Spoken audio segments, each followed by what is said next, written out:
Next adjustment prepaid expenses. Prepaid expenses मतलब expenses paid in advance, opposite of outstanding.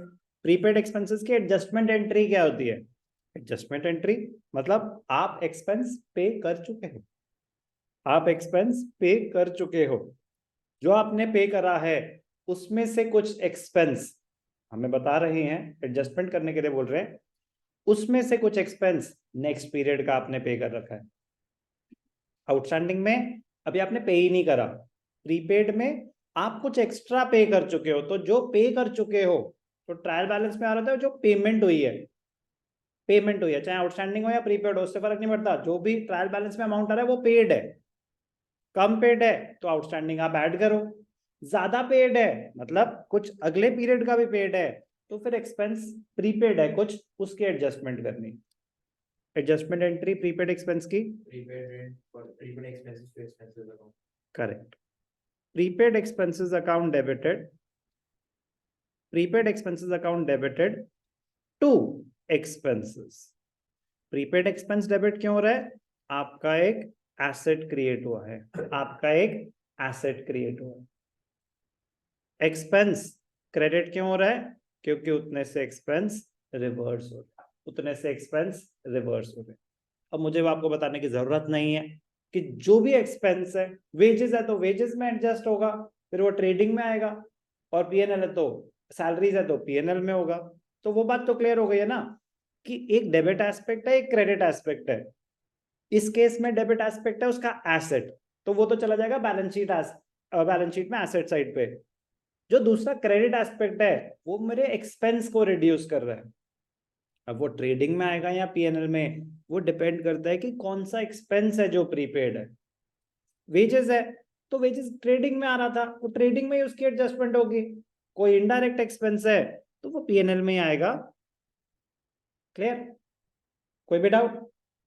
Prepaid expense to expense, एक बारी balance sheet में asset side पे, एक बारी एक्सपेंस में से रिड्यूस हो जाएगा। सर एग्जांपल, चलो एग्जांपल, ट्रायल बैलेंस में दे रखा है rent 50,000, out of the rent paid during the year rupees 10,000 relates to the next year।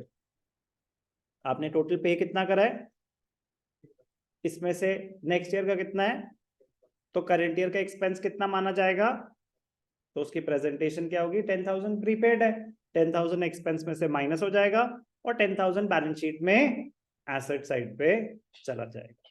कोई भी डाउट? कैसे दिखाएंगे? पीएनएल अकाउंट में debit side to rent account कितना, 50,000 इनर कॉलम में, माइनस रेंट प्रीपेड कितना, 10,000, तो एक्सपेंस कितना माना जाएगा, 40,000। कोई डाउट? एडजस्टमेंट है कौन सी, प्रीपेड रेंट, तो एक बार एक्सपेंस में एडजस्ट कर दिया, एक बार बैलेंस शीट में एसेट साइड पे आ जाएगा रेंट प्रीपेड। आप प्रीपेड रेंट लिखें या रेंट प्रीपेड लिखें, एक ही बात है। कोई भी डाउट? प्रीपेड रेंट और रेंट प्रीपेड एक ही बात है, एक बारी एसेट और एक बारी एक्सपेंस में रिडक्शन। लैंग्वेज डिफरेंट वे में भी आ सकती है। सर एक और example, salary 75,000, salaries have been paid for 15 months, आपने कितना एक्स्ट्रा दे दिया रिद्धिमा, 3 मंथ्स का आपने एक्स्ट्रा दे दिया। तो पहले आप वर्किंग नोट में क्या कैलकुलेट करेंगे, सैलरी पर मंथ कितनी है, तो 75,000 कितने महीने की है, 15 मंथ्स की है। ट्रायल बैलेंस में जो सैलरी आ रही है वो सैलरी पेड है, और उन्होंने क्या बताया कि salary has been paid for 15 months, तो 15 5 पर मंथ सैलरी कितनी हो गई, 5,000। तो प्रीपेड सैलरीज कितनी है, प्रीपेड सैलरीज कितनी है, 5,000 इंटू 3, प्रीपेड कितनी है, 15,000। कोई डाउट? प्रेजेंटेशन सेम ही रहेगी।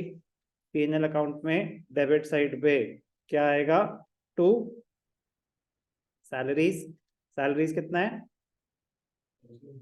75,000 लेस प्रीपेड सैलरीज कितना, 15,000। तो उस पीरियड का एक्सपेंस कितना माना गया, 60,000। अकाउंट्स अक्रूवल बेसिस पे बनती है, अगर 5,000 पर मंथ है सैलरी तो पूरे साल का कितना होना चाहिए 60, मैच कर रही है बात। 15,000 प्रीपेड है, बैलेंस शीट में एसेट साइड पे दिखा देंगे, बैलेंस शीट में एसेट साइड पे दिखा देंगे। जगह बचाने की कोशिश। बैलेंस शीट में एसेट साइड पे क्या आ जाएगा, प्रीपेड सैलरीज।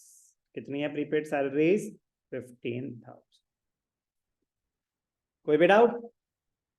तो प्रीपेड एक्सपेंस की क्या ट्रीटमेंट हुई, एक्सपेंस में से रिड्यूस हो गया, एसेट में इंक्रीज, मतलब एसेट क्रिएट हो गया। एक बड़ा इंटरेस्टिंग आएगा आगे जाके, बस अभी दिमाग में आ गया इसलिए लिख रहा हूं। Insurance premium is an annual expense. Insurance premium is an annual expense. मतलब नॉर्मली पूरे साल की एक साथ देते हैं, नॉर्मली पूरे साल की एक साथ देते हैं नॉर्मली। तब तो ये बस आएगा आगे जाके यूज होगा क्वेश्चन में, जब आएगा ना तब मैं इसको यूज करूंगा, क्योंकि प्रीपेड इंश्योरेंस में कुछ मजेदार चीजें आएंगी, वो जब आएंगी तब आएंगी।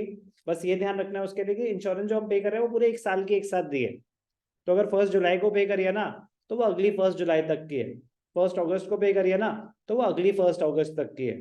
तो जब भी आप इंश्योरेंस पे करते हैं पूरे साल की एक साथ पे करते हैं नॉर्मली।